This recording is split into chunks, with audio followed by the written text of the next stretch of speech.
은총과 은혜가 넘치는 주일 예배를 통해서 내 안에 예수님을 더욱 선명하게 인지하게 하시고, 만약 우리의 기준, 욕심, 정욕으로 어둠 가운데 있다면 이 시간 다시 하나님께 돌이킬 수 있는 은혜를 주시옵소서. 부족하고 연약한 저희 입술로 감히 주님을 이야기하려 합니다. 성령님께서 저희 입술을 붙들어 주시고 이곳에 모인 사랑하는 모두가 낮은 마음으로 함께하게 하여 주시옵소서. 시작합니다. 성령님 붙들어 주시옵소서. 부활하신 예수님의 이름으로 기도드립니다. 아멘. 깜짝 놀라셨죠? 제가 이제 방과후 활동을 하면서 아이들이 저한테 가장 쉬운 거하고 가장 단순한 것을 물어볼 때 제가 항상 이렇게 반응하거든요. 내가 너한테 이걸 알려주면 너는 진짜 놀랄 것이다. 너 깜짝 놀랄 것이다. 이제 그런 반응을 제가 이제 항상 하거든요. 안녕하세요. 저는 한사랑교회 전수진 사모입니다. 반갑습니다. 지난달에 이제 목사님께서 이제 저에게 이제 평신도 주일인데 이제 예배를 인도하라고 이제 저한테 말씀을 하셨어요. 근데 이제 그 말씀을 듣고 이제 우리가 뭐 지혜자매를 시작으로 해서 이제 명은 형제가 있었고 우신의 자매가 있었고 이제 그 다음에 이제 지금 제가 이렇게 하고 있는데, 우리가 이제 만약 목사님께서 이렇게 예배를 인도하세요 이렇게 했을 때 우리가 반응이 다 똑같잖아요. 다 놀라는 거하고 동시에 이제 들어오는 것이 내가 왜 다 그런 반응이잖아요. 근데 이제 저도 마찬가지였던 것 같아요. 내가 왜? 다른 분들 많잖아. 내가 왜? 이제 저도 이제 그런 반응이었거든요. 그렇게 이제 하면서 이렇게 준비를 하면서 이제 목사님이 조금만 이제 마음에 안 들면 나 안 해. 나 못하겠어. 이제 계속해서 어제까지 제가 그런 반응을 제가 보였거든요. 근데 이제 예배를 준비하면서 이제 예배문이 딱 나오니까 이제 그때부터는 이제 제가 이제 어떠한 것이 있었냐면, 주차장에서 막 넘어지거나 막 뒤로 나받쳐지거나 막 다치거나 이제 부딪히거나 이제 뭐 잠 못 자는 거는 이제 기본이고 이제 그렇게 했는데, 우신의 자매가 5월 29일 날 이렇게 고백했던 것처럼 신경 안전제를 나는 먹고 자도 상관이 없다라는 이제 그 고백을 했잖아요. 그 고백과 동일하게 저도 뭐 그러한 현상에 속지 않고 저도 상관이 없더라고요. 제가 뒤로 넘어져도 너무 부끄럽잖아요. 사람들 주차장에 많은데 차들 지나가는데 거기서 슬리퍼 신고 넘어졌으니 얼마나 부끄럽겠습니까. 그래서 저도 이제 상관이 없었습니다. 나에게 이런 자리를 허락하신다는 것은 너무나 감사함인데, 먼저 드는 마음은 감사함보다는 항상 부담감이었고요. 이런 마음을 가진 것을 회개하고 감사함으로 다시 준비하게 되었습니다. 가장 제가 준비하면서 마음은, 제가 혹시 이 자리에 서면서 예수님을 전하는데 내가 또 지식을 전하는 것이 아닐까, 그게 가장 두려웠어요. 그게 내가 행여나 예수님을 전하는데 내가 이 자리에서 내가 내 신앙의 척도, 나 얼마만큼 이 정도 예수님을 믿고 있어, 나 하나님을 이 정도 믿고 있어, 내가 이거를 전하지 않을까, 제가 항상 그게 두려웠거든요. 그래서 그러지 않도록 매일매일 기도했습니다. 하지만 이 부담감으로 시작됐던 이 예배는 결국은 정말 너무나 귀한 시간이었습니다. 주님께서 다시 돌이킬 수 있는 그 기회를 저한테 다시 주셨더라고요. 나의 신앙을 무엇이 문제이고 내 시선이 어디에 있었는지 그거를 다시 한번 점검하는 그런 귀한 시간이었습니다. 먼저 우리 말씀 보겠습니다. 고린도후서 13장 5절 우리 함께 합독하시겠습니다. 너희는 믿음 아래 있는가? 너희 자신을 시험하고 너희 자신을 확증하라. 예수 그리스도께서 너희 안에 계실 줄을 너희가 스스로 알지 못하느냐? 그렇지 않으면 너희는 버림받는 자니라. 아멘. 저는 지금 평일에는 월요일부터 금요일까지 초등학교 방과후 강사로 활동을 하고 있습니다. 벌써 이게 7년 정도 이게 됐더라고요. 거기에는 이제 수업을 참여하는 아이들의 모습을 보면 참 여러 가지가 있습니다. 뭐 아는 것도 집중하는 아이들도 있고요. 또 집중해 듣기는 하는데 약간만 달라도 안 배운 것이라고 떼쓰는 아이들도 있고 짜증내는 아이들도 있습니다. 그리고 또 나만 이렇게 따라오라고 해도 자꾸 자기 생각을 넣어서 안 따라오면 왜 안 되느냐고 맨 불평만 하는 아이들도 있고요. 그 다음에 또 몇 번을 똑같은 것을 다시 이야기하고 또 다시 이야기해도 정말 안다고, 나 이 부분은 진짜 안다고 하면서도 막상 하라고 하면 또 못하겠다고 또 그렇게 포기하는 아이들도 너무나 많습니다. 또 나는 아예 설명을 하다 보면 나는 아예 못해, 나는 할 수 없어, 아예 딱 이렇게 방어막을 치고 내가 해주기만 해도 기다리는 아이들이 있고요. 또 친구의 도움을 받기를 원하는 참 그런 아이들이 있습니다. 이러한 아이들의 모습이 우리의 모습과는 다르지 않다고 생각합니다. 한번 생각해 봤으면 좋겠습니다. 예배를 드릴 때 나의 신앙은 어떤 모습인지 한번 각자 스스로 점검하는 시간이 되었으면 좋겠습니다. 다시 이야기하면 지금 예수님을 주로 믿고 어둠이 이 땅에서 잘 살고 있는지 한번 질문을 해봤으면 좋겠습니다. 잘 살고 계신가요?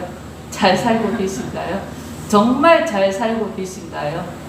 지금 저희 교회의 흐름을 보면 하나님과 함께 사는 삶으로 내 안에 계신 주님이 지식이 아닌 실제의 삶으로 진짜 크리스천으로 살아가는 것으로 내 안에 계신 주님을 인식하는 삶입니다.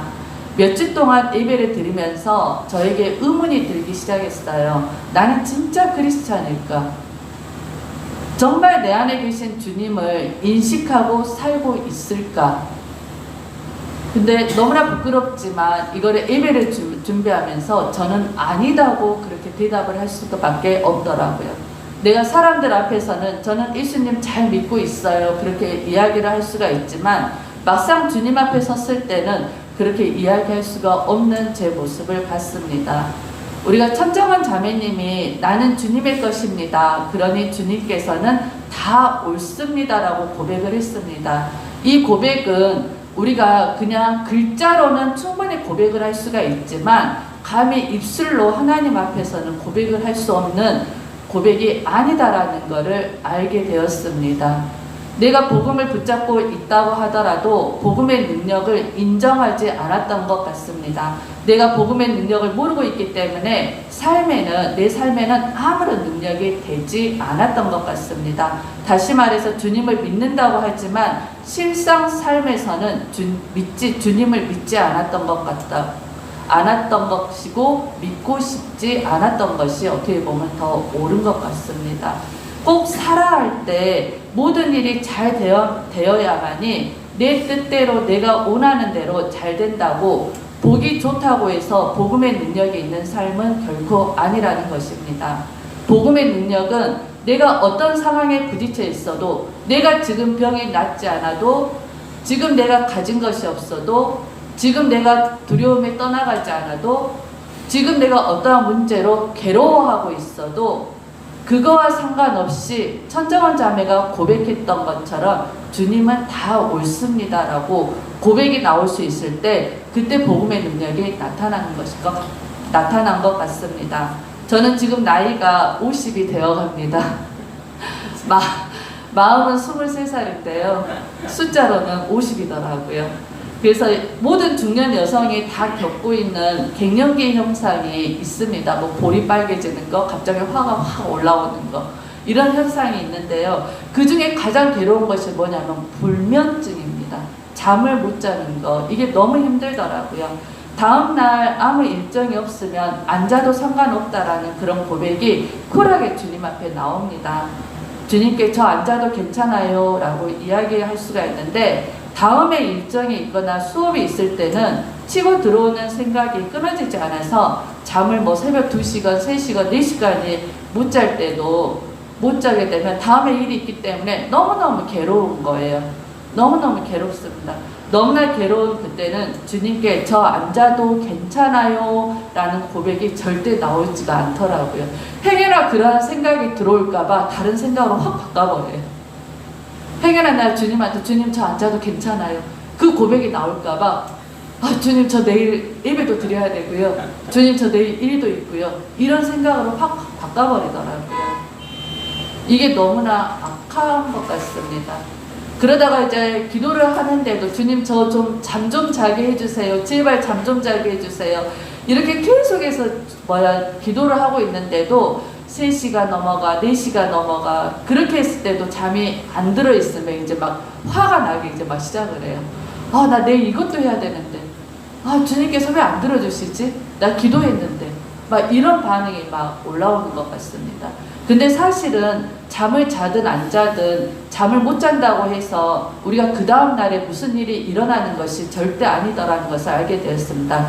다시 말해서 잠을 못 잔다고 해서 다음 날 피곤할 뿐이고 좀 약간 집중을 하지 못할 것이고 그다음 평소보다 짜증이 조금 평소 올라올 뿐이더라고요. 다시 얘기하면 그게 죽고 사는 문제가 결코 아니더라는 것을 알게 되었습니다. 이처럼 우리는 보이는 현상에 따라 내 마음이 롤러코스터 타듯 좌충우돌이 잘 일어납니다. 이렇게 좌충우돌하면 내 마음속에 일어나는 현상과 내 몸에 일어나는 현상에 우리가 너무나 많이 속고 있습니다. 왜? 너무나 타당한 이유들이잖아요. 너무나 합당하잖아요. 이것을 우리가 지금까지 경험을 했었고 또 실제로 봤었고 어쩌면 지금도 일어나고 있지 않을까 싶습니다. 영적 싸움은 어떤 상황 속에서 예수님을 붙드느냐 놓치느냐 이 싸움입니다. 저는 영적 싸움이 예수 그리스도 안에서 마음과 생각을 지키는 것으로 생각하고 있습니다. 다시 말해서 일어나는 일과 현상보다는 예수님의 부활 사건이 더 크다는 것입니다. 인류에서 예수님의 부활 사건만큼 큰 사건은 없습니다. 그래서 영적 싸움은 내가 몸이 아프고 내가 괴로워도 그냥 감사함으로 받아들인 것 같습니다. 그것도 기쁨과 평강과 감사함으로 받을 때 천정원 자매가 고백했던 것처럼 주님은 다 옳습니다 라는 이런 동일한 마음이 나에게 나올 것 같습니다. 예수님의 부활을 통해 죽음의 권세를 깨뜨리셨고 마귀의 권세에서 사단 마귀의 권세에서 승리하셨습니다. 그리고 예수님이 십자가에 달려 죽으셨을 때 나의 옛사람은 죽었고 예수님이 부활하실 때 나는 새 생명을 얻은 몸 우리는 새로운 피조물이 되었습니다. 나의 신분이 완전히 바뀌어 버렸잖아요. 그 부활하신 예수님이 내 안에 계시기 때문에 기쁨이 넘치는 자가 되었고 이미 우리는 승리자가 되었고 이미 우리는 되어진 존재가 되었다는 것입니다. 어쩌면 이번 주 중에도 안 좋은 일들도 있었을 것이고 또 좋은 일들도 있었을 것 같습니다. 지금 이 순간에도 예배에 집중하지 못하게 치고 들어온 생각들이 각자 있을 것 같습니다. 안 좋은 일들이 있을 때 예배를 방해할 때 우리가 가장 먼저 생각하는 것이 영적 싸움이라며 사단이 방해한다며 그 생각이 먼저 치고 들어올 때가 있습니다. 근데 이 생각이 이게 사단이 방해야, 이거 사단이 공격하는 거야, 이 생각 자체가 사단이 주는 생각이더라고요. 계속 그 생각에 우리가 머물러 버리더라는 것이죠. 그런데 요즘 예배 말씀을 쭉 드리고 또 이번 주 중에 아침 예배 때 간증을 듣다 보니까 나의 중심이 너무나 악하다는 것을 알게 됐습니다. 매사 우리가 주님을 인식하지 않았다는 것을 알게 되었습니다. 나에게는 좋든 싫든 내가 감당하지 못한 일들이 일어난다 하더라도 내 안에 하나님이 계시고 나는 주님의 것이기 때문에 어떠한 현상이, 어떠한 아픔도, 어떠한 고통도 아무 상관이 없다라는 것입니다. 어떤 공격이 들어와도 자신감이 넘치고 기쁨이 넘치는 자로 이미 나는 승리자라는 것입니다. 이 엄청난 사건을 우리가 지식으로만 알고 있기 때문에 부활을 하나의 역사적 사실로만 인지하고 있지 실상 부활이 주는 큰 의미를 모르기 때문에 지식으로 내 안에 하나님이 계시다는 사실을 인식하지 못하기 때문에 주님과 인격적인 관계 또한 일어나지 않는 것 같습니다.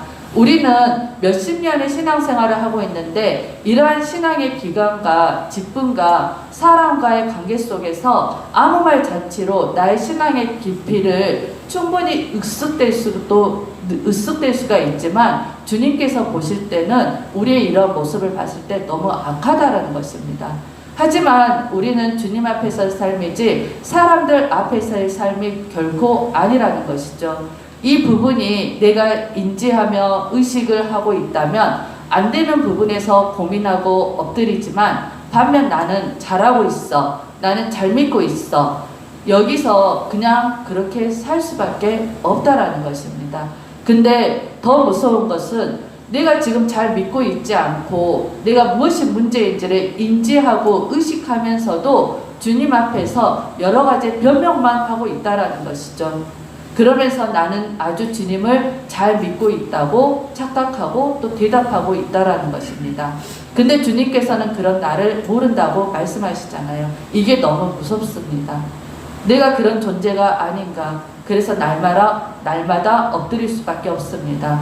우리 교회는 예배를 드리고 피드백을 하고 식사 후에 나눔을 하고 간증 기록을 하고 매일 올라오는 간증을 보고 또 기록하고 우리가 또 되새기고 있기 때문에 내 수준에서 머무는 것이 아니라 날마다 주님 앞에 서고 고민하고 또 고민하고 엎드리고 있습니다. 처음에는 간증을 쓰고 동영상으로 간증을 보고 또 기록한다는 것이 너무나 낯설기도 했지만 내 상태를 또 오픈한다는 것이 그다지 쉬운 일이 아닙니다. 왜? 너무 부끄럽잖아요. 내가 잘 안 믿고 있는 것 같고 또 내 문제를 오픈하면 다른 사람이 이거를 어떻게 생각할까? 우리도 그런 생각을 가지고 있잖아요. 하지만 우리가 오픈하는 순간 주님께서 일하시는 것이고 또 오픈하는 순간 또 성령께서 일하시는 것이고 오픈하는 순간 우리가 공동체가 함께 기도한다라는 것이죠. 그래서 목사님께서 항상 말씀하시는 것이 지혜자매가 우신의 자매가 특히 지혜자매 이런 감정 기복과 우신의 자매가 지금 이렇게 신경적으로 이렇게 정신적으로 좀 아픔이 있지만 그거를 예수님을 믿고 오픈을 했잖아요. 그래서 지금의 저분들이 예수님으로 시선을 바뀌지 않았을까. 지금 저렇게 너무나 잘 살고 있지 않을까 싶습니다. 그래서 우리가 이러한 신앙 기록 같은 경우에는 오픈을 하는 것이고 그 오픈을 가지고 그 사람의 신앙의 척도를 재는 것이 아니라 우리가 기도하는 것은 믿고 기도할 뿐입니다. 그 지체의 마음이 되어서 믿음으로 함께 기도 드리는 것이고 그 공동체의 기도를 통해 성령께서 일하고 계시는 것입니다.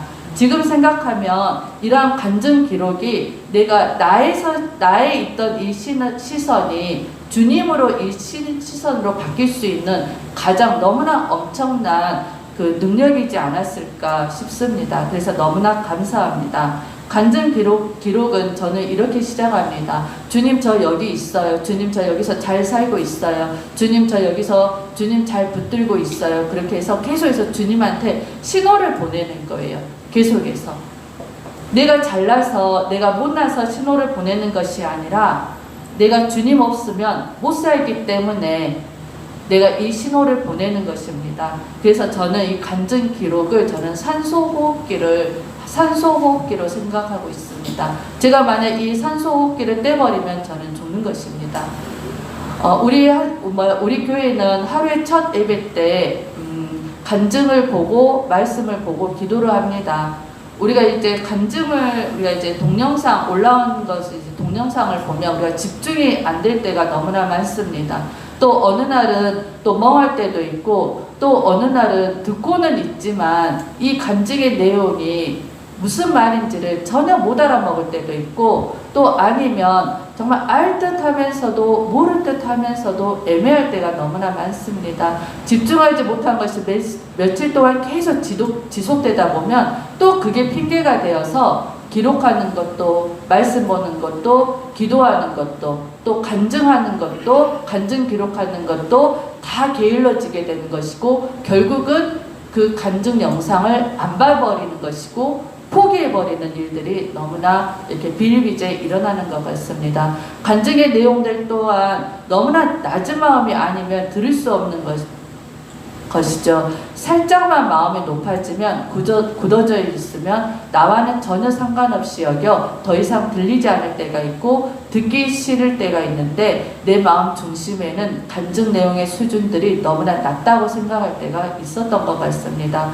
저는 어느 순간부터 듣고 또 듣고 어느 날은 4번 이상 5번까지 볼 때가 있는데도 안 들릴 때가 있더라고요. 또 그 간증을 이렇게 보다 보면 또 나하고 상관없다고 생각을 하니까 이렇게 전혀 안 들리고 무슨 말인지 자체를 못 알아들을 때가 너무나 많았던 것 같습니다. 그래서 이거 이따 봐야지 이렇게 하면서 그냥 패스 이렇게 해버린 경우도 있었던 것 같습니다. 그러다가 내가 아침 예배도 안 드리고 간증 기록도 안 드리고 이게 며칠 동안 계속 지속되다 보면 어느 순간에 이제 찔림이 와서 왜 그럴까? 무엇이 문제일까? 이렇게 우리가 고민을 시작하는데요. 내가 이러한 고민의 이러한 원인을 나에게서 찾는 것이 아니라 자꾸 다른 것에서 이렇게 이 원인을 찾더라고요. 뭐 혜령이 때문에 아니면 내가 너무 피곤해서 너무 아파서 자꾸 이러한 원인을 다른 곳에서 이러한 변명을 주님께 하고 있었던 것 같습니다. 변명 중에 하나가 간증 내용이 너무 가볍게 여기기 때문에 또 이 간증 내용들을 보다 보면 이렇게 너무 너무 단순한 것들이 너무나 많잖아요. 뭐 저런 것 가지고 저러나 우리가 좀 그런 생각이 들 때도 있잖아요. 그리고 또 별로 놀라지도 않는 그런 간증 내용들인데 또 그거 가지고 또 막 눈물을 또 막 흘린단 말이에요. 그 다음에 또 막 감사하다고 막 고백을 한단 말이에요. 그러니까 이제 그런 모습들을 보다 보니까 저게 뭐라고라는 이제 이런 자꾸 판단이 들기 시작했던 것 같습니다. 왜 그것 또한 너무나 타당하게 들어오기 때문에 이 간증의 이러한 내용들이 안 들렸던 것 같습니다. 여기 있는 분들 어떻게 보면 우리 지체들도 나처럼 이런 경험을 했었을 것이고 누군가는 지금도 헤어나오지 못하고 있지 않을까라는 그러한 생각을 감히 합니다.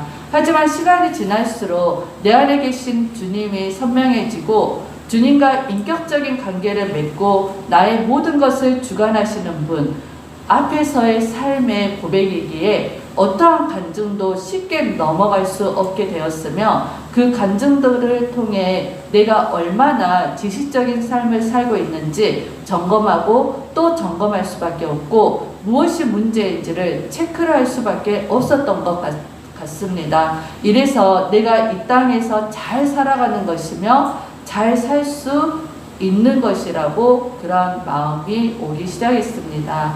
전능자가 이 땅에 오셨다 가셨다라는 이 말씀이 들을 때는 우리가 충격으로 와닿아야 되는데 전능자와 창조주가 이 땅에 오셨다 가셨다 이게 충격으로 와닿아야 되는데 이게 그렇지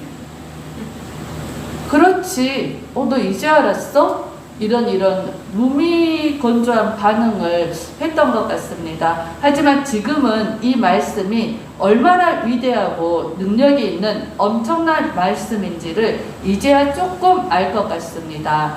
전능자 하나님 창조주가 나의 죄 때문에 사람의 모습으로 이 땅에 오셔서 나를 대신하여 십자가에 달려 죽으시고 사흘 만에 다시 살아나셨습니다. 그리고 제자들과 함께 사셨고 하늘로 올라가셨고 우리에게 성령님을 보내주셨습니다. 지금 내 안에 나의 주로 나의 하나님으로 와 계십니다. 이거는 사실이고 팩트입니다.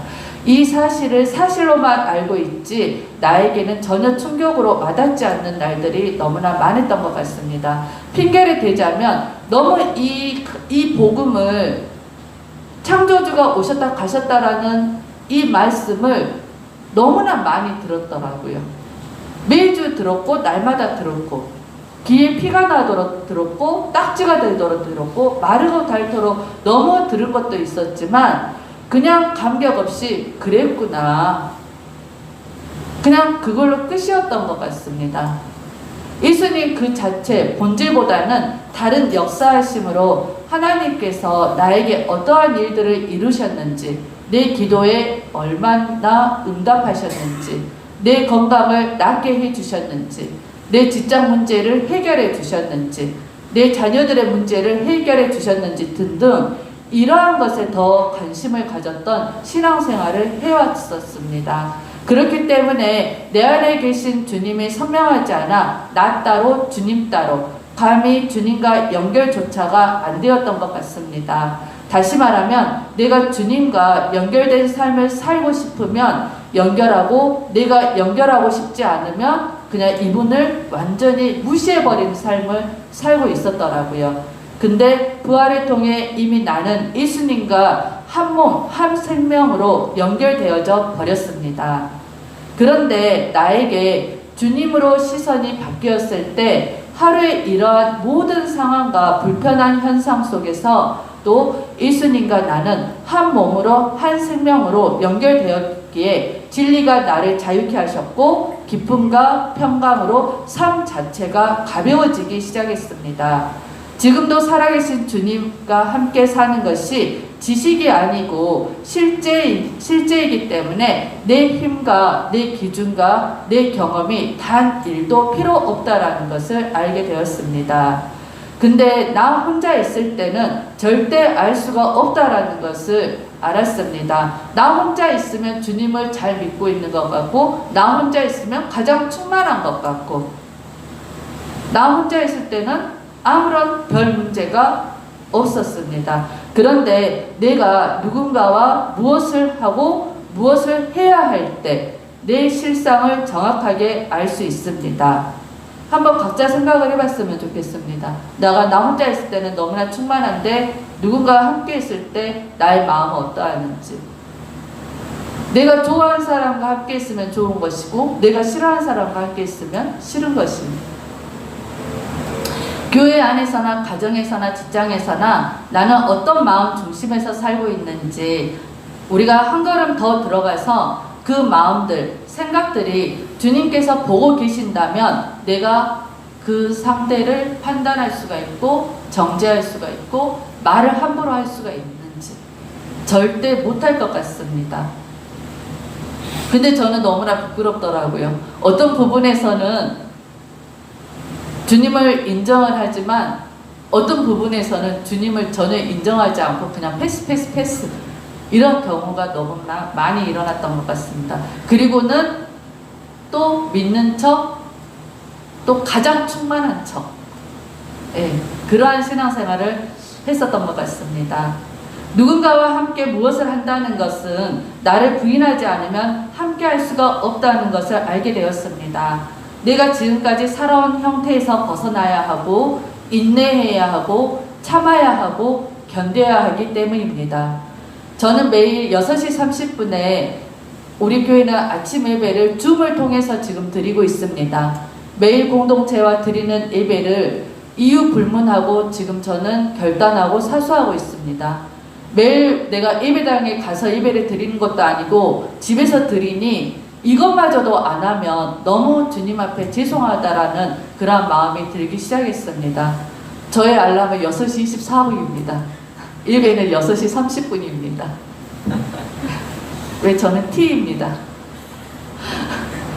이 알람이 울리면 어떨 때는 울림과 동시에 바로 일어날 때가 있는데 5분만 있다가 일어나야지 할 때도 있고, 아니면 나 오늘은 너무 컨디션이 안 좋은데 너무 아픈데 이러한 이유로 패스해버릴 때도 있고, 또 알람과 동시에 패스하려는 이유들은 너무나 많고 그 짧은 그 5분의 그 순간에 패스를 해야 되는 그 이유들이 너무나 많더라고요.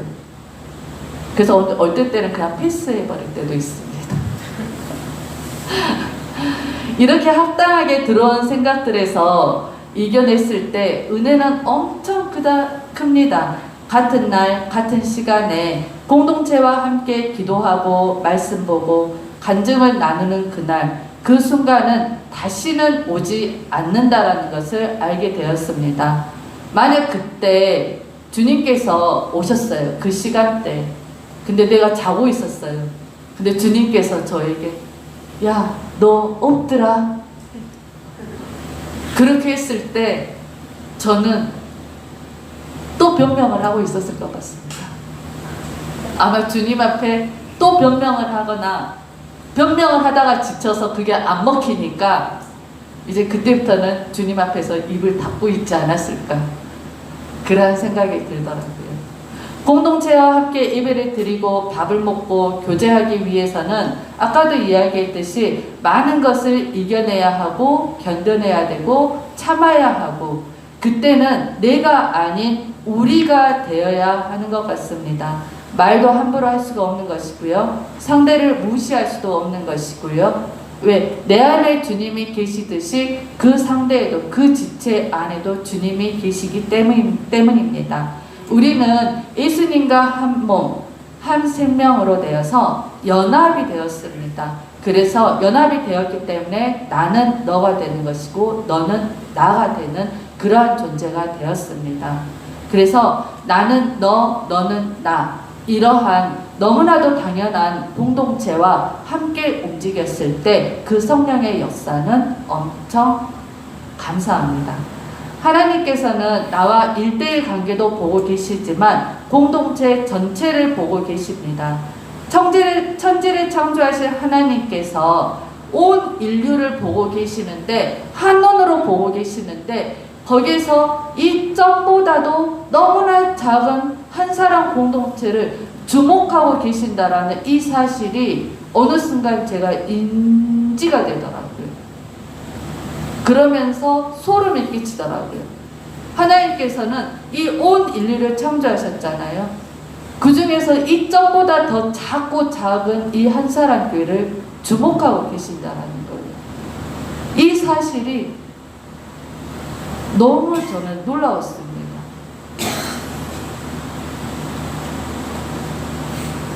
희미하게 보시는 것도 아니고 선명하게 보고 계신다는 것이죠. 이게 너무 놀랍더라고요. 지금 이 순간에도 보고 계시고, 내가 이 예배당을 나가서 집에 가도 보고 계시고,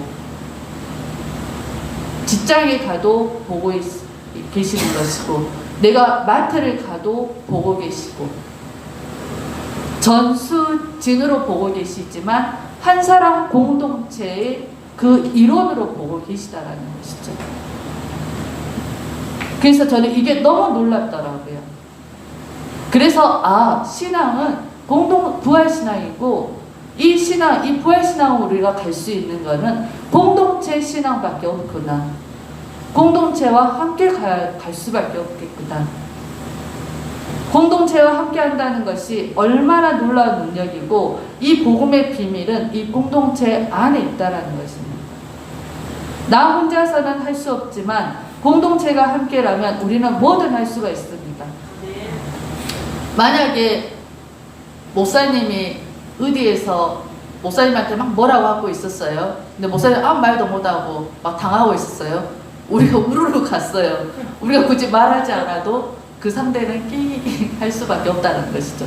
왜? 우리가 굳이 말하지 않아도 우리가 가면 예수님이 함께 가시는 것입니다. 근데 저는 공동체 했을 뿐이지 정말 예전에는 이 공동체의 이 능력과 이 비밀을 잘 몰랐던 것 같습니다. 부활을 통해 예수님이 누구신지가 선명해지면서 부활하신 예수님이 하나님이시고 나의 주인 되심이 지식이 아닌 실제가 되어버리니까 이 복음의 비밀이 하나하나 풀리기 시작했습니다. 공동체는 내가 만든다고 해서 결코 만들어지는 게 아니라는 것을 알게 되었고요. 이 공동체는 각자 모인 우리가 예수 그리스도 복음으로 말미암아 예수 그리스도 안에서 이루어진다라는 것을 알게 되었습니다. 그리고 공동체는 하나로 움직일 수밖에 없다라는 것도 알게 되었습니다. 우리는 예수님을 주로 믿고 부활의 출발선상에서 지금 같이 달려가고 있습니다. 달리다 보면 넘어지는 사람도 있고 힘들어하는 사람도 있고 잘 달려가는 사람도 있습니다. 가장 성령 충만한 사람이 공동체의 틈을 메꾸는 자로 달려가고 있습니다. 그러면 공동체 안에서 틈을 내는 자도 있다라는 것입니다. 하지만 공동체에서 틈을 내는 자도 염려할 것도 없고 걱정할 필요도 없다라는 것입니다. 왜? 말씀만 정말 예수님을 다시 붙들고 일어서고 달려가면 되기 때문입니다. 공동체의 지체 한 명 한 명이 내가 그렇게 잘해줘서 내가 막 그 한 사람을 막 물심양면으로 잘해줘서 그 사람이 살아나는 것은 결코 아니고 세워지는 것도 아니다라는 것을 알게 되었습니다. 정말 그 지체 한 명 한 명이 강대상에서 선포된 이 말씀에만 집중하고 있고 그 말씀을 가지고 기도하고 있고 간증만 기록하고 있으면 이제 성령님께서 일하시고 그 사람은 일어설 수 있다는 것을 알게 되었습니다. 교회 공동체는 사람이 움직일 수 있다고 해서 움직이는 게 결코 아닙니다. 성령님께서 운행하시고 계셔야 된다는 것입니다. 하나님께서는 지도자로 지금 김동민 목사님을 한사랑교회에 세우셨습니다. 그럼 우리는 지도자의 방향에 따라 아주 동일하게 움직여야 된다는 것입니다. 목사님께서 좌를 보고 있으면 우리도 좌를 봐야 되고 목사님께서 우를 보고 있으면 우를 봐야 된다고 생각합니다. 근데 목사님께서 좌를 지금 보고 계시는데 자기 생각대로 좌가 아닌 것 같아. 좌우로 가고 있어. 그러면 더 이상 공동체는 한마음 한뜻으로 갈 수 없고 더딜 수밖에 없습니다.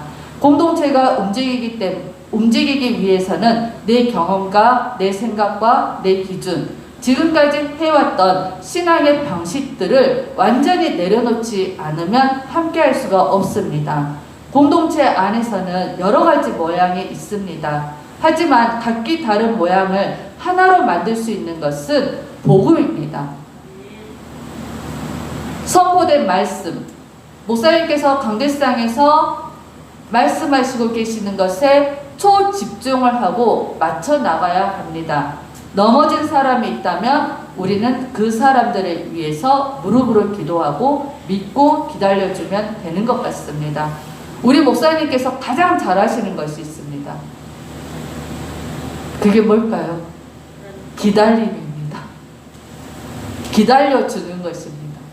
우리 목사님 입에서는 당신 이거 하세요 이런 말을 지금까지 한 번도 안 했습니다. 그냥 기다리는 것입니다. 목사님께서 항상 하시는 말씀은 하라고 해서 움직이는 공동체가 아니고 강대상에 초집중하고 있으면 알아서 움직인다고. 전체가 다 함께 움직이면 좋지만 그렇지 않을 때는 공동체에 붙어만 있으면 상급은 똑같다고 하십니다. 그러다 보면 우리의 기도로 성령님이 일하시기에 넘어지는 자가 어느 순간 가장 성령 충만한 자가 되어 있다는 것입니다. 우리 목사님께서 가장 잘하시는 것이 기다려주는 것이잖아요. 그 다음에 두 번째로 그게 뭐냐면 단순한 것이잖아요. 계산을 하지 않는다라는 것이잖아요. 이제 이번 주에 이제 어떤 일이 있었냐면 여기 이제 아래에 그 삼성 프라자가 이제 새로 생기는데 이제 목사님한테 전화를 하셔가지고 여기에다가 이렇게 프랑을 크게 달고 싶다고 하셨나 봐요. 그리고 이제 목사님이 이제 여기 십자가 쪽은 안 되고 이렇게 이제 다르세요 이제 그렇게 이야기를 하셨대요. 근데 그거를 제가 이제 저녁에 이제 만나는데 목사님이 그래 자랑스럽게 이야기하시더라고요. 우리 이제 올 여름 안 더워도 될 것 같아. 왜? 삼성 프라자에서 프랑 달아준대. 그래서 제가 이제 그 얘기를 듣고 화가 확 난 거예요. 아니, 그러니까 이제 목사님이 아니 우리 지체들은 안 더울 수 있잖아. 해가 얼마나 뜨거운데 올 여름 그 뭐 프랑 달아주면 우리 지체들 하나도 안 더워 막 그러시는 거예요. 그래서 이제 제가 그 얘기를 듣고 이제 막 화가 이제 막 이렇게 올라오니까 뭐라고 그랬냐면 아니 달면 교회 프랑을 달아야지 왜 삼성 프라자 프랑을 다냐 그렇게 하면서 아니 그러면 삼성 프라자에서 요쪽에다만 삼성 프라자 프랑을 달고 다는 김에 옆에다가 교회 프랑을 달아달라. 그렇게 이야기를 하지 그랬냐 그랬더니 생각이 안 났대요. 그냥 프랑을 달아주면 우리 지체들이 올 여름은 안 덥겠다 그 생각만 하신 거예요. 그렇게 해서 내가 다시 전화를 하라겠어요. 그래서 우리 목사님께서 전화해가지고 그냥 거짓말로 저희 성도님들이 반대하시네요. 좀 더 생각해보고 연락드리겠습니다. 이제 그렇게 하셨거든요. 그러니까 이제 이 정도로 목사님이 너무 단순하다라는 것이죠. 그래서 근데 복음 또한 너무나 간단하고 단순하지만 이 공동체의 비밀은 너무나 어마어마합니다. 공동체 안에서 내 자리를, 내 위치를 찾을 필요가 없습니다. 내가 예수님과 인격적인 관계를 맺고 있다면 사랑도 섬김도 다 인내도 나를 부인하는 것도 모두 다 당연하게 됩니다. 내 안에 하나님이 계시기 때문에 나는 주님의 것이기 때문입니다. 그리고 내가 아프든 안 아프든, 내가 잘났던 못났던, 내가 돈이 있던 없던, 내가 일자리가 있던 없던 나는 하나님의 자녀라는 사실은 절대 변하지 않습니다. 그리고 이분은 나의 어떠함도 필요 없이 나를 사랑합니다. 나의 어떠함과 상관없이 나 자체로 부활하신 예수님이 나와 함께 계시기 때문에 어디에서든지 무엇을 하든지 예수로 사는 당연한 삶이 되고 주님은 항상 옳습니다. 나는 주님의 것이기 때문입니다. 라는 고백이 멈추지 않는 당연한 삶으로 살아갑니다. 예수님의 부활은 사실입니다. 이 사실이 사실로만 끝나는 것이 아니라 부활의 진짜 의미가 어떤 것인지 더욱 깊이 알아가길 원합니다. 부활하신 후에야 제자들도 하나님을 만났는데 그 제자들도 부활하신 후에야 성경과 그가 하신 모든 말씀을 믿었고 또 도마는 부활하신 예수님을 나의 주, 나의 하나님으로 고백했습니다. 기도와 말씀과 간증 기록을 통해 공동체와 함께 부활의 능력, 복음의 능력으로 살아가길 원합니다. 이제 저는 고백을 할 수가 있습니다. 진짜 내 안에 하나님이 계십니다. 이분은 살아계신 나의 주님이십니다. 이제 자신있게 이야기할 수 있습니다. 나는 세상을 지배하는 하나님으로 잘 살고 있습니다. 라고. 그리고 나는 진짜 크리스찬이라고 자신있게 주님께 이야기할 수 있습니다. 기도하겠습니다. 아버지 하나님 너무나 감사합니다. 부활하신 예수님을 주로 믿는 한 사람 공동체가 이 세상에서 찐 크리스찬으로 잘 살길 원합니다. 복음으로 하나 된 공동체가 각자 위치한 곳에서 하나님의 자존심이 되고 기쁨이 넘치고 승리자의 삶으로 살아가길 원합니다. 삶 속에서 부활하신 예수님을 민감하게 인지하는 우리 모두가 되게 하여 주시옵소서. 사랑이 많으신 우리 주 예수 그리스도의 이름으로 기도드립니다. 아멘. 감사합니다.